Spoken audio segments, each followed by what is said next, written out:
Hello everyone, this is Rupesh Mishra and I welcome you all to your channel that is math faith.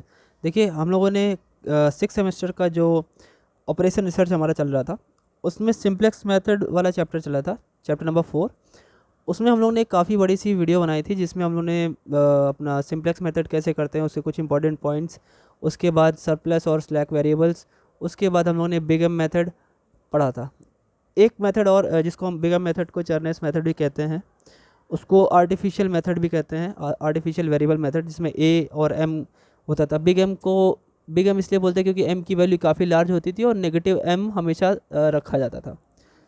ठीक है, अब देखिए हम आगे थोड़ा सा बढ़ते हैं और जो सेकंड मेथड है टू फेज़ मेथड, वो मैं समझाने नहीं वाला हूँ क्योंकि वो बिल्कुल कोई मुझे वैसा लग नहीं रहा है, लेकिन उससे बेस्ड जो इंपॉर्टेंट पॉइंट्स हैं वो मैं बताने वाला हूँ आपको। तो जो लोग अभी नए आए हैं वे उन्हें पता होना चाहिए कि इससे पहले चैप्टर 2-3 के एमसीक्यूज़ और सारे के सारे कॉन्सेप्ट मैंने पहले ही की वीडियोस में, एक एक घंटे की वीडियोस वो अपलोड कर रखी है, जा करके चेक कर लें। हर एक सेमेस्टर का रिस्पेक्टिव एक अलग प्लेलिस्ट बनी है एमसीक्यू की, तो वो भी आप लोग चेक कर सकते हैं जा करके, कोई दिक्कत नहीं है। ठीक है, आराम से पढ़िए उसको। आइए कुछ पॉइंट्स आ जाते हैं बीच बीच में, उनकी बात कर लेते हैं। जैसे एक पॉइंट आएगा आपका डीजेनरेसी का। डीजेनरेसी का पॉइंट कब आता है? देखिए, अगर बोला जाए आपसे कि डीजेनरेसी कब आती है इसमें, तो डीजेनरेसी की प्रॉब्लम जो होती है, टाई अप होता है मिनिमम रेशियो का। देखिए, डीजेनरेसी कब होगी? डीजेनरेसी डीजेनरेसी कब होगी? जब कोई भी दो या दो से अधिक, व्हेन टू और मोर एक्स बी आर सेम, और सेम में भी ज़ीरो अगर हो जाए, ठीक, तो हमारा क्या हो जाता है? डीजेनरेसी की प्रॉब्लम हो जाती है। या फिर आप यूँ कह लें कि एक ये चीज़ समझ लें और एक चीज़ और समझ लें, टाई हो जाता है जब टाई फॉर मिनिमम रेशियो, दो मिनिमम रेशियो सेम हो जाए, तो हम सोच ही नहीं पाते हैं कि हमारा आउटगोइंग वेक्टर क्या मिलेगा। ऐसे में हमारा जो सिंप्लेक्स मेथड है वो बार बार घूमता रहता है, बार बार घूमता रहता है। ठीक है, तो डिजेनरेसी की प्रॉब्लम तब आती है जब ये दो केसेस हमारे हो जाते हैं, जब एक्स भी दो एक्स भी जीरो हो जाए, दो या दो से ज़्यादा, और मिनिमम रेशियो टाई कर जाए, सेम हो जाए। इसे रिजॉल्व कैसे करते हैं? तो कैसे इसको सॉल्व करते हैं भाई, वो भी देख लीजिए, है ना। रिजॉल्व कैसे करते हैं? Resolving degeneracy, resolving degeneracy. देखिए भाई, आज फोर्थ सेमेस्टर के बच्चों के लिए एक बड़ी बड़ी बहुत बड़ी वीडियो मैंने डाली हुई है, एक पूरा का पूरा स्टैटिक्स कवर कर दिया उसमें एमसीक्यू का। ठीक है, आई थिंक 60 70 80 क्वेश्चन होंगे कम से कम एक्स्ट्रा। उसे जा कर के आप ज़रूर देखें और अपने फ्रेंड्स को शेयर कर दें, जूनियर्स को। ठीक है, डीजेनरेसी सॉल्व करने का एक तरीका होता है बच्चों। क्या क्या करना होता है? देखिए, अब मान लेते हैं यूनिक नहीं आया, ठीक है, दोनों अलग, जैसे मिनिमम रेशियो आपने निकाला है ना, मिनिमम रेशियो क्या हो गया? दोनों सेम आ गए, मतलब मान लेते हैं ये भी और ये भी दोनों सेम आ गए, दो चाहे तीन, तीन सेम आ गए। हमें क्या करना होता है? हमें मिनिमम निकालना होता है। किसका निकालना होता है मिनिमम भाई? देखिए, तो पहले क्या करना है? पहले आपको अरेंज करना है। अरेंज करना है, कैसे अरेंज करना है? अरेंज ऐसे करिए कि आपका जो पूरा टेबल है, table in such a way, in such a way that जो स्टार्टिंग का पहले दो कॉलम, फर्स्ट टू कॉलम्स या two columns make unit matrix बना दें। स्टार्टिंग के दो जो कॉलम बने वो यूनिट मैट्रिक्स बना दें। ठीक, उसके बाद आपको फॉर्मूला लगाना है। इतना ठीक है? मतलब आपने क्या किया, जैसे मान लीजिए ये बनती थी ना, ऐसे ऐसे पूरी टेबल बनती थी, ये सी आई जे होता था, यहाँ पे एक्स सी और बी और सी बी था, फिर x1 x2 ऐसे करके। तो अपने को यहाँ पे जो भी बना 1 0 0 1 बना लेना है ये। तो फर्स्ट कॉलम सेकंड कॉलम कुछ ऐसे बनाना है। ठीक, उसके बाद क्या करना है? उसके बाद आपको लगाना क्या है? मिनिमम लेना है। किनका? मिनिमम ऑफ द रेशियो, जितने भी बनेंगे, जो दोनों बनेंगे, किसका रेशियो लेना समझिए, element of first column of unit matrix, first column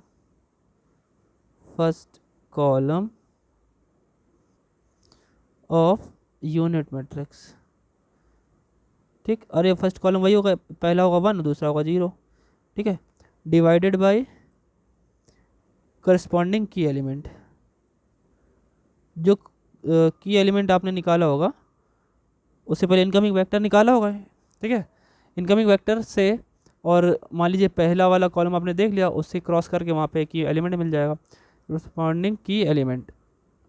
ठीक, और उसके बाद भी अगर नॉट यूनिक आए, अगर मान लीजिए नॉट यूनिक आए, तो फिर क्या करेंगे, फिर से वही चीज़ मिनिमम कर निकालेंगे इनका, element of second column of unit matrix. मतलब ये चीज़ आगे बढ़ाते चले जाएंगे जब तक हमारा काम ना हो जाए। और करस्पॉन्डिंग की एलिमेंट, आ रही बात समझ में, मिनिमम रेशियो निकाल लेंगे, जो मिनिमम आएगा वो आउटगोइंग हो जाएगा हमारा। बस फिर तो वही प्रोसेस है, सेम, ख़त्म। आइए एक पॉइंट और देख लेते हैं लास्ट, उसके बाद हम लोग एमसीक्यू करते हैं, इस चैप्टर को ख़त्म करते हैं। प्राइमल और डुअल में डिफरेंस देखिए क्या है भाई, दोनों पॉइंट ध्यान से देखिएगा। प्राइमल, क्योंकि एमसीक्यू के पर्पज़ से ये बहुत ज़्यादा इंपॉर्टेंट है, क्वेश्चन बन सकता है, that's why I am here to tell you that. पहली बात, प्राइमल क्या होता है। ठीक, प्राइमल में ऐसी प्रॉब्लम होती है प्राइमल जिसमें हमें z का मैक्सिमम करना होता है, maximum of ZP, P for primal. ठीक है, और डुअल केसेस में आपको मिनिमम ऑफ ZP निकालना होता है। दूसरा, इसमें आपको कोफिशिएंट मैट्रिक्स के बारे में बात करनी होती है, मतलब उसी से ही काम हो जाता है हमारा। इसमें क्या होगा, इसमें हमारा ट्रांसपोज चाहिए होता है उसी का ही, कोफिशिएंट मैट्रिक्स का, ट्रांसपोज ऑफ कोफिशिएंट मैट्रिक्स। ठीक, देखिए छोटा छोटा अंतर है, क्या है फिर, और क्या अंतर है, इसमें हमें रिलेशन लेना होता है, इसमें हमारा वेरिएबल होता है। ठीक, यहाँ पे कंस्टेंट का साइन जो होता है, यहाँ पे जो कंस्टेंट होंगे वो less than equal to sign के साथ आएंगे, और यहाँ पे greater than equal to. Fifth जो डिफरेंस है वो क्या है, फाइनाइट ऑप्टिमल सॉल्यूशन होगा यहाँ पे, फाइनाइट ऑप्टिमल सॉल्यूशन होगा यहाँ पे। ठीक, यहाँ पे फाइनाइट ऑप्टिमल सॉल्यूशन तो यहाँ पे भी होगा, साथ ही साथ एक चीज़ और होगा, with equal optimal value of z, objective function का। ये इसमें जो है इसका 6 होगा, ये अनबाउंडेड देगा। ठीक, और ये क्या होगा ये नो सॉल्यूशन भी दे सकता है और अनबाउंडेड भी। ठीक, समझ में आ रही बात, समझ आ गई बात। ठीक अब चलते हैं आगे, चलिए अब एमसीक्यू पे चलते हैं, आ जाइए भाई। A slack variable is introduced if the given constant has a sign. आपको पता है मैंने स्लैक वेरिएबल के बारे में बताया था।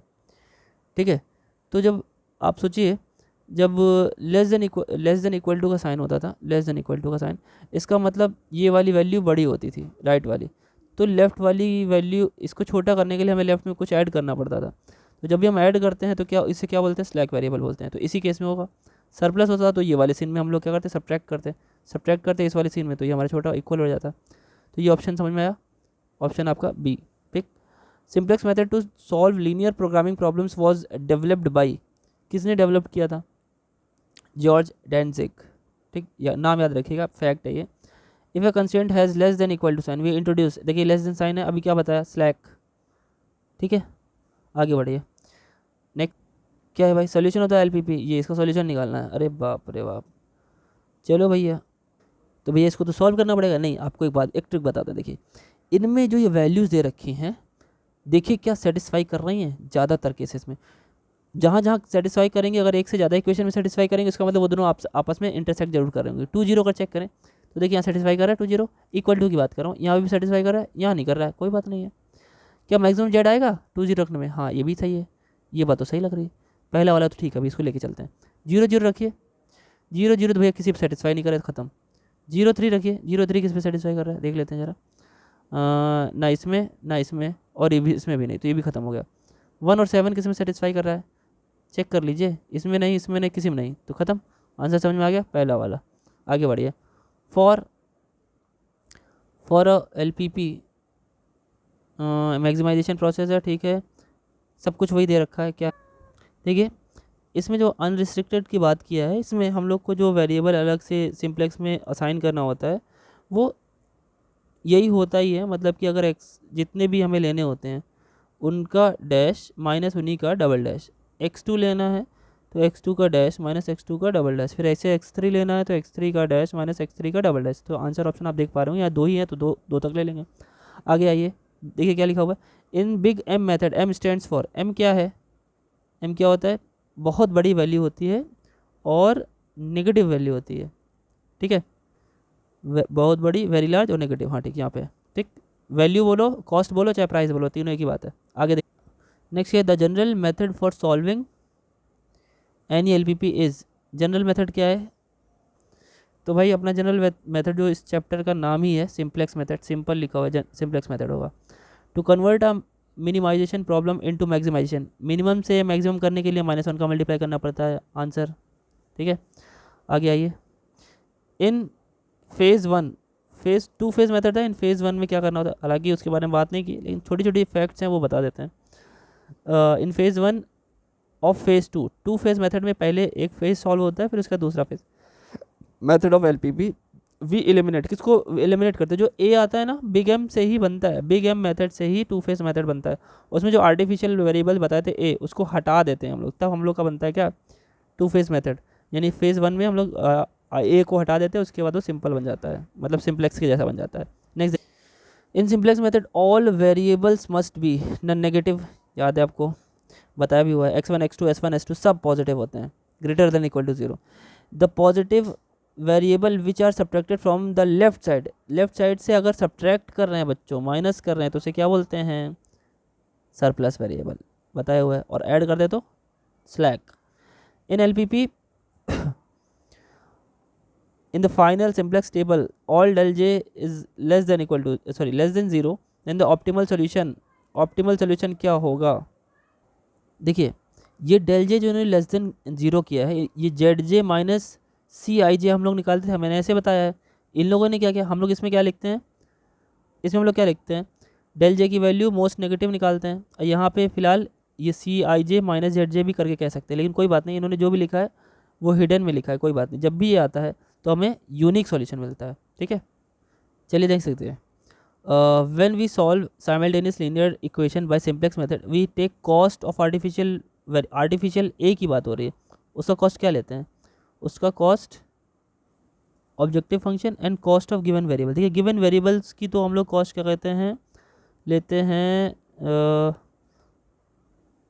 तो भाई इसमें आपका जब हम लोग इसको सॉल्व करते हैं सिंप्लेक्स मेथड से, ठीक है, तो इसमें -1 और 0 लेते हैं, ठीक है, याद रखिएगा इसको।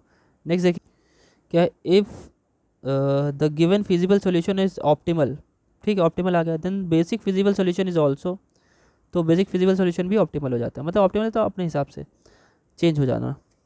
To solve a linear programming problem by simplex method all B J's की सारी वैल्यू, जितनी बी निकलता है, बी निकाले जाते हैं, उनकी वैल्यू क्या होती है, शुड बी क्या होना चाहिए भाई, non negative, greater than equal to 0 होना चाहिए, कहने का मतलब ये।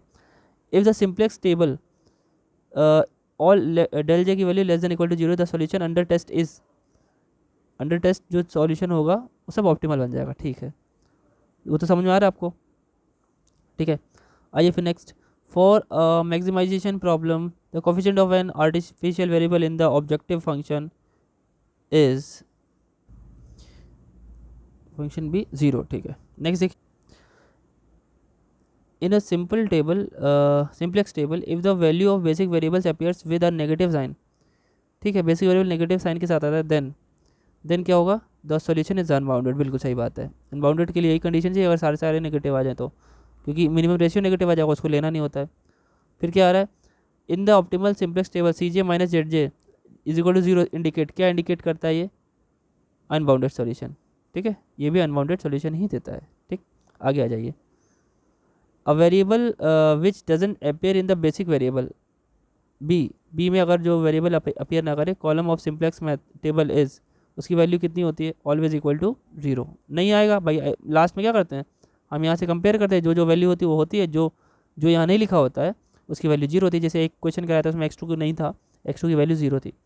नेक्स्ट देखिए क्या, in if an optimal solution is degenerate then degenerate होते समय क्या होता है, देयर अल्टरनेटिव ऑप्टिकल, हाँ ठीक, no systematic no use of decision, ये है अपना अल्टरनेटिवली ऑप्टिकल सॉल्यूशन मिलता है, मतलब और भी हमें इसे सॉल्व करना मिनिमम रेशियो निकालना पड़ता है, अभी तो बताया था ऑप्टिकल सॉल्यूशन निकालना पड़ता है। नेक्स्ट देखिए भाई, which of the following statement is या are true, if del J is greater than 0 all elements of the column Y J are negative और 0 then the solution under test is unbounded. हाँ ये ठीक है, एकदम सही है, सारे नेगेटिव अगर आ जाएँ तो अनबाउंडेड हो जाता है। ठीक, आगे बढ़ने की जरूरत ही नहीं पड़ी, चलिए कोई बात नहीं, आगे आते हैं।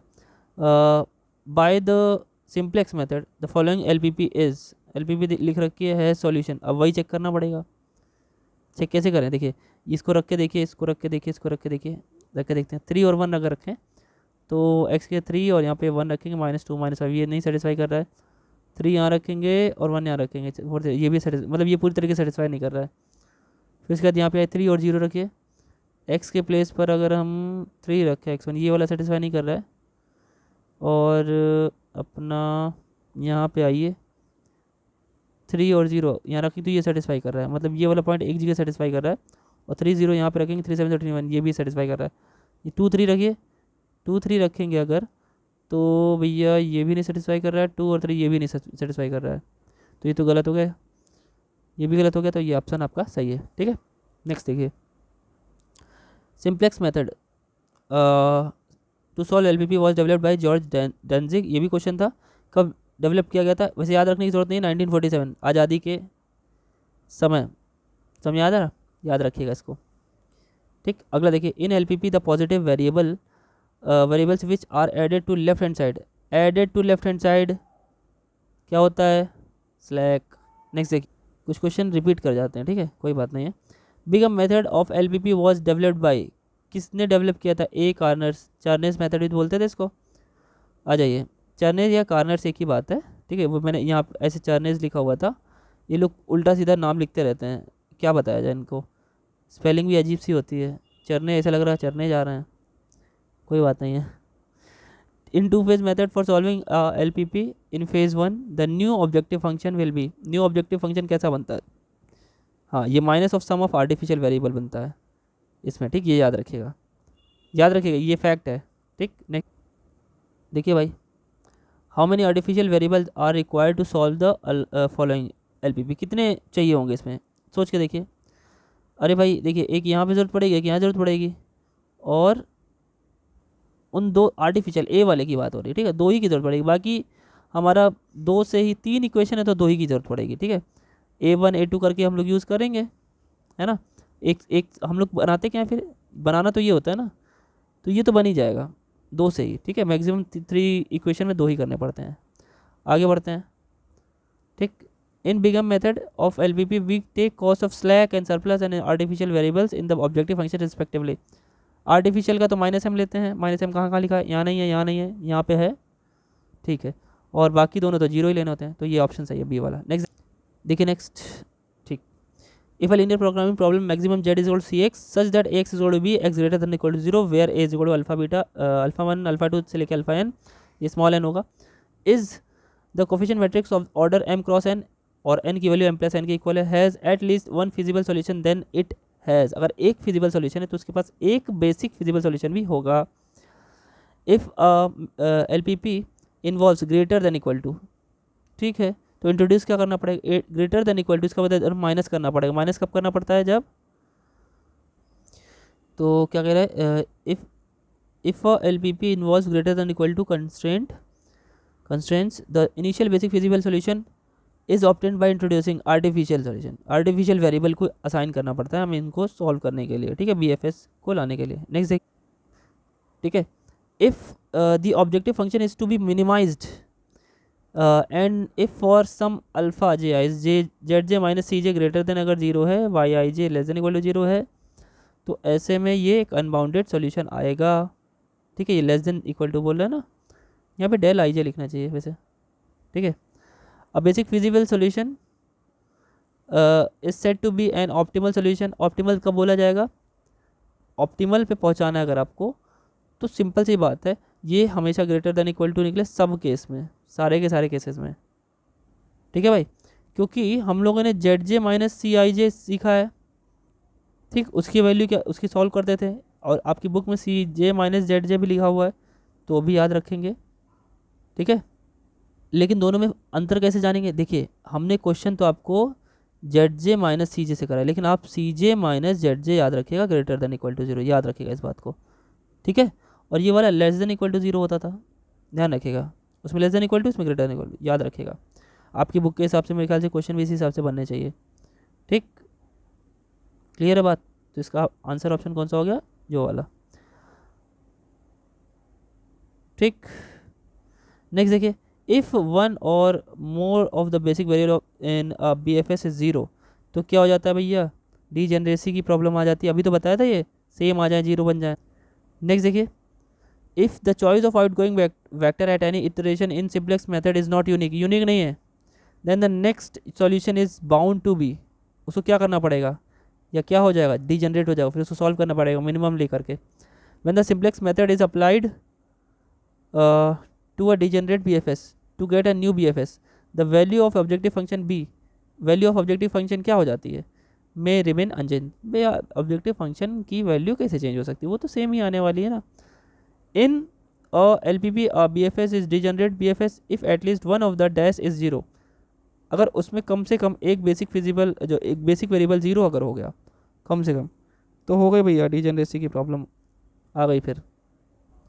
नेक्स्ट देखिए, the procedure which prevent cycling with in the simplex routine is called the resolution of degeneracy. अगर जो रिस्ट्रिक्ट करता है, जो रोकता है, वो डिजेनरेसी ही होती है। An optimal degenerate solution may be obtained from an, किससे ऑब्टेन होगा? डिजेनरेट सॉल्यूशन से। हैं ऑप्टिमल डिजेनरेट, तो डिजेनरेट से आएगा, कौन नहीं बात आ गई। A non degenerate optimal solution may be obtain from a degenerate what? Degenerate basic feasible solution. The method to resolve degeneracy is, degeneracy को सॉल्व करने के लिए क्या करेंगे भैया? ये अपना बिगम मेथड इस्तेमाल करेंगे, Chinese permutation method, perturbation method, बिल्कुल। नेक्स्ट देखिए भाई, when the successive iterations in a simplex method enter a loop, which loop मतलब बार बार घूम घूम के आना, which repeats the same sequence of iterations, then this phenomena is called, इस फिनोमेना को क्या बोलते हैं? साइक्लिंग बोलते हैं, घूम घूम के आओगे तो। अ non degenerate solution becomes degenerate in the next iteration if the outgoing vector is, outgoing vector कैसा हो? जब नॉट यूनिक, यूनिक नहीं होगा तो ही जाकर के नॉन डिजेनरेट बन पाएगा, नॉन डिजेनरेट से डिजेनरेट बन पाएगा। मतलब एक सिंपल प्रॉब्लम से दिक्कत वाली प्रॉब्लम बन जाएगी। नेक्स्ट देखिए, नेक्स्ट देखिए, if some component of vector B of L P P is zero, then degeneracy may occur at the first iteration and the next solution may also be degenerate, बिल्कुल हो सकता है। ठीक है, the degeneracy may appear in a LPP at the very first iteration when some component of vector b is what? Zero होता है, तभी तो होता है ना, सेम में जीरो हो जाए। भैया हो चैप्टर नंबर 4 इज कंप्लीट। ठीक है, अब इसके बाद बच रहा है चैप्टर नंबर 5, 6, 7, जो कि बहुत छोटे छोटे चैप्टर्स है, बहुत ही जल्दी जल्दी निपटेंगे। 5, 6 तो छोटे छोटे हैं, लेकिन 7 जो लास्ट वाला चैप्टर है वो थोड़ा बड़ा है, गेम थ्योरी। तो कोई बात नहीं, द वेट इज़ ओवर। 3 दिन में चैप्टर सारे ख़त्म, 3 दिन में आपकी लीनियर प्रोग्रामिंग प्रॉब्लम ख़त्म, और मेरी भी प्रॉब्लम ख़त्म। और उसी के साथ साथ आपके सुबह में आज तो नहीं अपलोड कर पाया, कल अपलोड हो जाएगा आपका जो मैंने एक क्वेश्चन बैंक की बात की थी एक और कराने की। ठीक है, उसमें मेट्रिक स्पेस और कॉम्प्लेक्स एनालिसिस एक्स्ट्रा मेरे पास है, वो मैं करवा दे रहा हूँ। बाकी मार्केट में कोई अदर बुक है ही नहीं।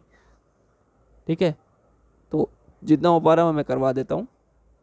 चलिए मिलते हैं नेक्स्ट वीडियो में। इस वीडियो पे लाइक्स ढेर सारे दीजिएगा, कमेंट भी कर दीजिएगा भाई। मतलब एक है ना, जैसे जाती हुई आत्मा को एक आवाज़ मिलती है तो लगता है कि लग रहा है धरती पे कोई है, चलो वापस चलते हैं अपने शरीर में, तो कुछ ऐसा लगता है। आप लोग कुछ कमेंट नहीं करते हो तो बड़ा अजीब सा लगता है, बड़ा सूना सूना सा लगता है। ठीक है, छठा सेमेस्टर, आप लोगों की कुछ यादें तो रह जाएं कि हाँ आखिरी सेमेस्टर में आप लोगों ने इतना ज़्यादा याद किया कि अब छोड़ने का दिल नहीं कर रहा है कि नहीं।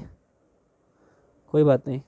तो इसी पे एक लाइन याद आ गई कि सवालों की हद, जवाबों की हद, उम्मीद बेहद, उम्मीद बेहद।